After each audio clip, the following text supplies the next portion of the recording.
Good evening. I'm introducing Mrs. Bindi Bhatia. She was my second grade teacher and is now a fourth grade teacher at the Cathedral and John Connon School and has been inspiring students at the school for 24 years. Her 3E philosophy, empathy, enjoyment, and excellence, guides her teaching. She fosters empathy to build kindness and connection, ensures learning is enjoyable to ignite a passion for discovery, and strives for excellence to help students achieve their best. Uh, Mrs. Bhatia, according to you, why is play essential? Do you think children learn when they play? Yes, Krish, thank you for that lovely introduction. Yes, play, I think, is fundamental for a child's holistic development. From a young age, children engage in play. Right from the time of baby is born, be it interacting with a mobile above their cot or imitating others' actions, it's all a part of play. Play would nurture social skills, emotional resilience, creativity, and cognitive abilities. So as you said, in my 24 years of teaching junior school children, I've observed that one of the most effective learning occurs during play. And play would include unstructured play, which is play during recess, break time, whether outdoors or indoors. And that play is incredibly educational.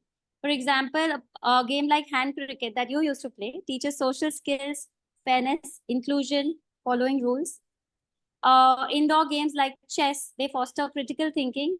So we at Cathedral, we provide educational games. Each class has a games cupboard. We have a games monitor, and they are responsible for maintaining these games. And we actually count the pieces, we count all of it, and every month we rotate games monitors. And this approach ensures the comprehensive development of each child through structure and unstructured play.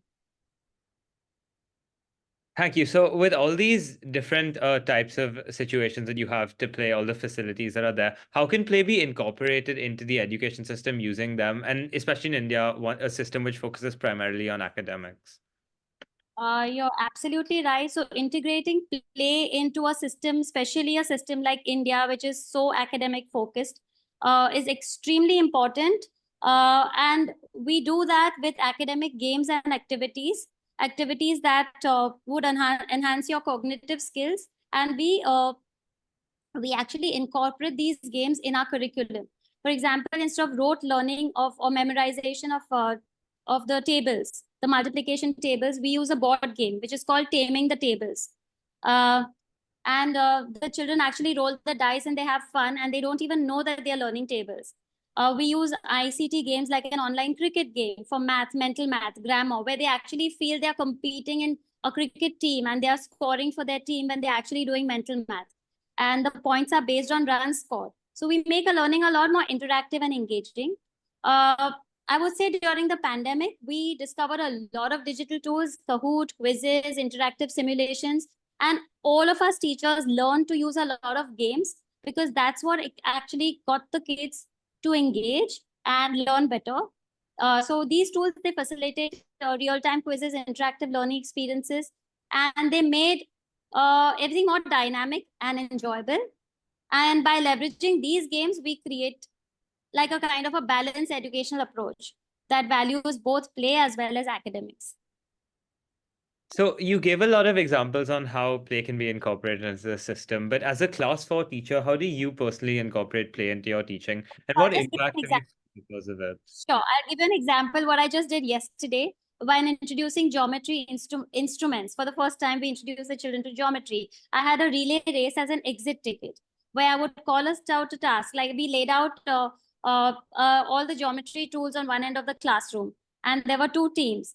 And then I would say, call out a task, draw a circle. So the child from each team had to pick up the compass and run to the other side and hand it over to the other child. And then I would say protractor. So they had to pick up the corresponding geometry instrument. So they got to compete, and in the process, they learned.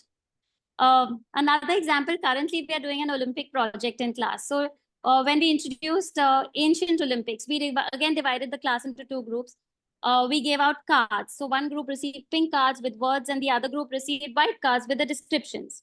And then I would ring a bell and they had to find their match. For example, Zeus had to run and find God of Thunder and Sky. Olympia had to go and run to the sacred city. So we just come up with these games, and we use a lot of these games in our exit tickets as revision exercises So it consolidates a topic in a child's head and makes it a lot more fun. And we use like hangman for spellings on the boards. We do housewise competitions for spelling games, grammar games. Yeah, so it is a lot of engagement and effectiveness for the children. Yeah, Yeah, so they yeah, are that's motivated and they retain information better. yeah. So being someone who incorporates play so much into your education system, what do you think the role of an educator or a teacher is in promoting play for every child? It's important, very crucial. So we have to create an environment that values and encourages play as a fundamental part of learning, which includes providing opportunities for both unstructured play at break and lunchtime, as well as integrating play into academic activities. So I think as educators, we also need to spread awareness among parents about the importance of play. Instead of just giving a phone to your child, which I do see a lot of parents these days, they're just handing over and the children are playing some kind of brain dead games. Instead of that, if they actually introduce some educational games, even on the mobile, like GeoGuessr or some stargazing game for geography, there are so many educational games on the mobile as well. So as educators, if I advocate and I talk to the parents about the importance of play, that's my role. I can do my bit in school, but I think it's my job also to educate the parents to some extent, uh, where they need to keep a designated time for educational games and ensuring the children are engaged in meaningful and educational play rather than uh, just browsing silly content on their mobiles. Yeah, I completely agree. So lastly, I just wanted to know, how can you as an educator ensure that a child is being given their right to play? Uh, so I can include playtime in their daily routine and curriculum and includes time for free play again. Again, I need to design and structure my activities that are both educational and enjoyable into my lesson plans. And of course, I think it's very essential to advocate for the incorporation of play at a higher level, in at the higher educational level, especially in private schools, where I feel the academic pressure builds up so much that it often overshadows the importance of play. And personally, I feel play is very important for the cognitive development, creativity, emotional well-being of every child. So schools must design curriculum that balance academics along with play. We need to integrate activities that foster teamwork, problem solving, critical thinking. And I feel all educators should also receive training on benefits of play and how important it is, and we need to implement it in higher grades. So this holistic approach would ensure that every child's right to play is respected and nurtured. Okay. Thank you so much, Mrs. Bhatia, for your time and your wonderful vision. Thank you. Thank you, Krish. Thank you so much.